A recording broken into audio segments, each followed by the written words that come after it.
So I start listening, and I said, I'm still contemplating whether I want to go back or not because I'm like, I'm not doing that. I don't want to go back. I recently, maybe like when I had first moved to the city, I had purchased me some land in my hometown where I had been living since I moved there from 18 when I turned 18. I had bought me some land out there, and I didn't know why I needed to buy this land, but God was very adamant about putting it on my heart. And every time I came in, or every time I opened my laptop, this land was just staring at me, right? And so I bought the land, no intentions to do anything with this land. I bought it just to say I got land. Realistically, right hand of God. That's why I bought it. Yeah, I got some land. Got me 5 acres over here in Wool. I bought it for bragging rights. That's literally it. And so he's like, you gotta go, you gotta go, you gotta go. So, I'm still contemplating. I'm like, oh, I ain't working now. I'm getting this little money. I got some little money saved. I ain't gonna go nowhere. You know what I'm saying? I'll get over it. I'll be done with it. So then what happens? I get a call from the court saying that my ex wants to take all this to court, right? He has that right to do that. And I say, what? Oh, I can't face him. I can't see him. I don't want to. He wants to take it to court. Wait a minute, right? I said, okay, well, I guess it's definitely time for me to leave, right? We out. Pack it up. Sold everything in my house. I pack it up. So like I said, when he wants you to do something, he gonna make sure you do what you supposed to do, what he wants you to do. That as soon as I got that call, I said, okay, I'm ready to go now. Oh, you ready to go now? Now you ready to go? Okay. I've been telling you was gonna leave anyway, right? This guy talking to me, telling me, oh yeah, I know you ready to go now, right? So, cause I'm like, oh no, I've been trying to block this out since it happened. I'm not gonna deal with this now. I gotta go. So we leave, we pack up, sell everything in my house. I sold everything in my house, everything. I sold everything. Had still getting me some money. I got a couple thousands in my pocket. I'm good. We gonna get us a trailer. We gonna pack it up and we gonna do it, move it, right? So we that's what we do. He said, I need you to go out here and I need you to forgive all these people. I don't want to see them. For what? Right? I'm still in denial, right? So from one location to the next, it should have only took me probably maybe about a good 24 hours. It From the time we left our house to the time to get to where we was going, it took us almost 4 days. I say this to say that when God wants you to do something, you supposed to be somewhere and supposed to be doing what He told you to do. Now, man, woman, child, the devil himself couldn't stop that. And I mean, he tried so hard. I mean, two flat tires later, a broken down car, and he tried so hard for me to not to get to back here to do what God told me to do. I mean, he tried it. He tried it. I mean, every obstacle you could think of driving from point A to point B, we came across it. The devil was trying to make sure I was not supposed to fulfill what God has told me to do. Finally get to our destination, right? So now I have to get all this stuff because now we're going to go live on our land. We've never been here. I've never been to this land. Never seen it. I bought it online. I know it. I don't even know how to get to it. He said, you got to go out here and you got to go apologize. Or not even apologize. You got to forgive them. And then you're going to stay out here on this land. I'm going to stay where? We go out there. There's nothing on the land. Nothing. I'm going to tell you, play with yourself. Don't play with Jesus. When I say he stripped me of everything, my house, my car, my job, my family, if you are not listening to him and doing what he is telling you to do, there will be consequences, especially If you have a sole purpose in this world and he has called you to do something that you have been created for, it's not going nothing is going to stop that. Not nothing is going to stop that but you. You're the only one that's going to be able to stop that by not listening, right? By not listening and by taking your focus off of him and, and doing other things and trying to live your life the way that you think you should be living it. Knock it off. Knock it off, right? So I hadn't seen these people maybe 3-4 years. I haven't seen my mother in almost 5 or 6 years. I just don't, just like I said, I just completely separated myself from these people, period, right?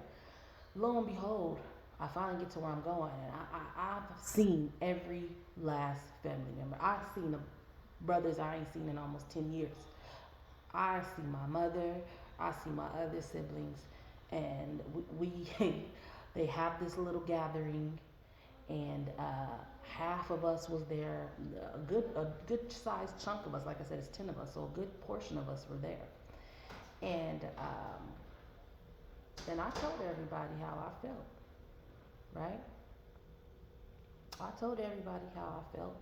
I told everybody how the fact that everyone knew that, what happened to me, regardless if you knew the severity of it or not. No one called to ask me what happened or am I okay.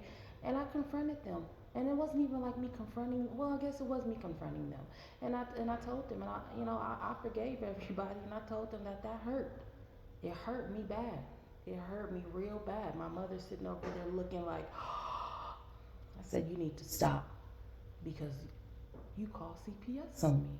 Please don't, and I'm talking calm right now. I don't have to raise my voice. When I talk, they will listen. Trust me, I got the gift of gab. When I talk, they will listen. And they did. And everybody listened. And, everybody kind of acted like they were shocked, like, knock it off. Everybody knew what happened. And not one of y'all called me. I said, that hurt me. I said, that didn't hurt me, that broke me. I was on the verge of being broken by broken people. Let that sink in. Don't let broken people break you. Knock it off. So, and then that was that, And then he said, I'm going to need you to do one more thing. The lawyers called me again. We're going to have a trial. It's going to be this date. And we need you to come. He said, I'm going to need you to go on and talk to him and forgive him too and see him. And because, I'm going to need you to do all this, Star, because I'm going to need you to forgive all these people that have hurt you in order for me to elevate you and put you where you're supposed to be. And you can't do that with anger in your heart. You know what I'm saying? You can't do that without forgiving those people that have hurt you. Like I said, forgiving people is for you. It's not for them. It's for you to heal. It's for you to move on. It's for you to move forward. It's for you to elevate. God will separate you in order to elevate you. But if you don't have the love in your heart to forgive those who hurt you, you will not be able to build better relationships for people to love you. You have to forgive those who have hurt you, right? And even me sitting here telling this story and not tearing up, that is a big thing for me. That means I'm healing. That means my journey is not being in vain. That means I'm dealing with these emotions because it is who it is. It is what it is at the end of the day. That situation has completely transformed me. Completely, right? And the fact that it had to happen in order to get me to where I am, to get me to where I'm at right now, and to get me to where I'm going, and to get to me to what he has promised that he's going to give me as long as I be obedient and as long as I listen to him. See, we're so wrapped up in trying to live the life that we want to live instead of living the life that he has chosen us to live, instead of living the life that he has created us to live. So God will separate you in order to elevate you, right? I have no ill will towards any of my family members at all. Trust me, I don't. Relationships with them bring me no value. It serves me no purpose. I did my job. God told me to come here and forgive you guys for what you did to me. I did that. I went to court and I faced the man that almost tried to kill me. I did that. I did that. I did that. He told me to do that. And so I did that. And now everything is just falling in line as it should be. See, as of now, I don't live for a purpose to live for myself. I live for a purpose to live with God and live righteously through Him. Because through Him, everything is possible. I promise you it is. I wouldn't have been able to forgive my family. I definitely wouldn't have been able to forgive this man if I didn't have the grace of God. I promise you, I wouldn't have been able to do it. And I would have kept just living this life as a functional depressed person. So just know that if you're going through a separation stage and it's like these people that you used to deal with, y'all not rocking no more, it's not connecting no more, it's not attracting no more, you have to separate yourself in order to elevate yourself. He will completely take away all the distractions so your main focus is on Him. And that's how it should be. Because if you do not have a relationship with God, anything you do is not going to be blessed. Nothing you do He is not going to bless you. And that's a promise. He stripped me of everything, right? Because He knows who I am. He knows the power that I possess. He knows what He has created me to do and what He has called me to do. And I had to go through what I had to go through in order to get me here. And in order to get me here, to get me to where I'm going. He had to do that. Delay is not denial. Everything that I pray for, everything that I continue to manifest about, it's coming to forbearance. This healing process and this healing journey is only going to make me stronger for the bigger battles that I'm getting ready to face. This stuff with my family is nothing. My family will come around when it's time for them to come around, but as of now, I'm separating myself in order to elevate myself because that's what He's telling me to do. Anything that those relationships, I can't continue to try to mend broken relationships with broken people. You can't save everybody. They will drag you down. They will drain you if you let them. And I'm not doing that anymore. I've done that. I live half of my life trying to dedicate myself to my family and love on them, but all I get called is, oh, you're aggressive, you're unapproachable. I'm gonna be that. I'm gonna love you from a distance. My name is Star. I have to live up to my name. I wouldn't be Star if I'm not able to shine. And trust me, I promise you, everything that I went through, all my pain, it won't be in vain. In the pursuit of my pain, passion, and prosperity, God will make a way. And He's already making that. He's already put me on a path to greatness. I was created to exceed greatness. You just got to know it. You just have to know that. And if you don't, and I feel sorry for my family because they don't know that we are anointed, right? They don't know that. So, like I say this to say that when God separates you, don't fight it. Do not fight it. We are all under construction. All you're doing is delaying the construction process, baby. Do not fight it. Don't fight it. Don't continue to delay it. Life is too short. Stop delaying it. Do what you're supposed to do. Listen to Him. Keep God first. Start building that relationship with Him in order to get you to where He needs you to be, what He created you to be. This mediocrity, I don't deal with mediocre. I'm not mediocrity. I'm not mediocre. It's in the name. My name is Star for a reason. And I'm gonna live up to that name every day. I'm gonna continue to listen. I'm gonna continue to be obedient. Like I said, I don't live my life the way I want to. I live my life the way He tells me to. And I promise you, I'm not going back. I'm not 1 foot in, I'm not doing that no more. I'm done.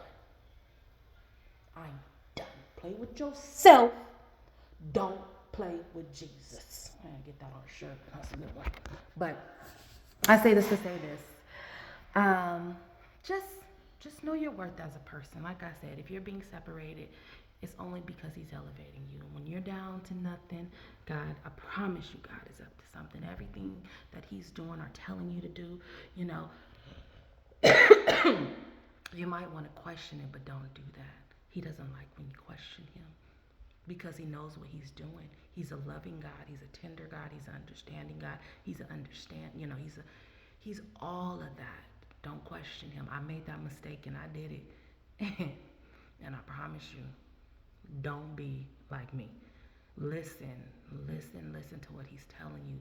Trust in him, believe in him, step out on the faith because I promise you, there's something way greater waiting for you on the other side. Well, let me go. This is my Worship Wednesdays. So I hope everyone is going to have a great and beautiful day today. It's Wednesday, the greatest day of all days. We're halfway through the week. So, I want to say this: being better every day in every way makes me better and better. Bye.